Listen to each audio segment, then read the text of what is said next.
கர்த்தருடைய பரிசுத்த நாமத்துக்கு மகிமையுண்டாவதாக. இந்த வியாழக்கிழமை காலையிலே உங்களை சந்திப்பதில் வந்த சந்தோஷம். தானியேலின் புஸ்தகம் 1ஆம் அதிகாரம் 17ஆம் வசனம். ஆகையால் மேல்சார் அவர்களை புசிக்க கட்டளையான போஜனத்தையும் அவர்கள் குடிக்க கட்டளையான திராட்சரசத்தையும் நீக்கி வைத்து அவர்களுக்கு பருப்பு முதலானவைகளை கொடுத்தான்.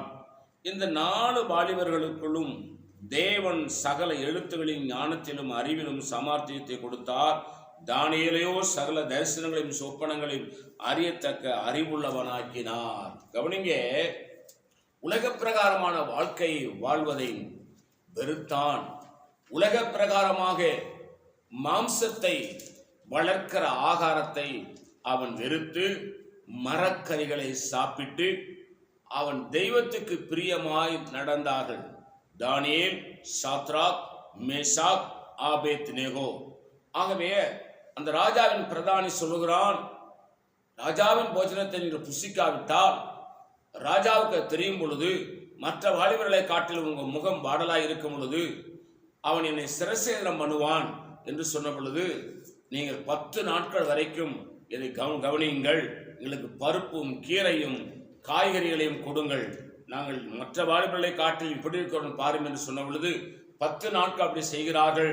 10வது நாள் பார்க்கும் பொழுது எல்லா வாலிபர்களை காட்டிலும் இவருடைய முகம் களையாயிருக்கிறது, மிகுந்த திடகார்த்தம் உள்ளவர்களாய் இருக்கிறார்கள். இதை கண்டு ஆச்சரியப்பட்டான். காரணம், எல்லாரை காட்டிலும் தேவன் இவர்கள் ஆண்டவருக்காக பரிசுத்தமாய் வாழ வேண்டும்.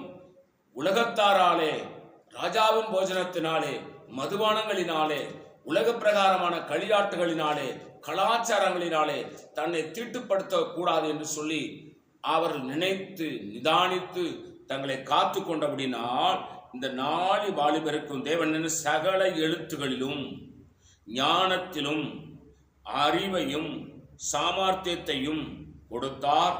தானியேலையோ சகல தரிசனங்களையும் சொப்பனங்களையும் அறியத்தக்க அறிவுள்ளவனாக்கினார். அல்லேலூயா. தேவனுக்கு பயந்து யாரெல்லாம் அவருடைய சித்தத்தை செய்யணும், சத்தியத்துக்காக வாழ வேண்டும், தேவனுக்காக வாழ வேண்டும், தங்களை எதுவும் திட்டுப்படுத்தாமல் காத்துக்கொள்ள வேண்டும் என்று பரிசுத்தத்தை விரும்புகிறவர்களுக்கு தேவன் இப்படிப்பட்ட ஆசீர்வாதங்களை வைத்திருக்கிறார். நீங்களும் இந்த மாதிரி தெய்வ பக்தியோடு காணப்படுங்கள். கர்த்தர் உங்களை கைவிட மாட்டார், உங்களை ஆசீர்வதிப்பார். நான் உங்களுக்கு ஜெபிக்கிறேன்.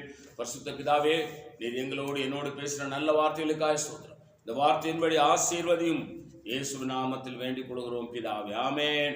God bless you. கர்த்தர் உங்களை ஆசீர்வதிப்பாராக.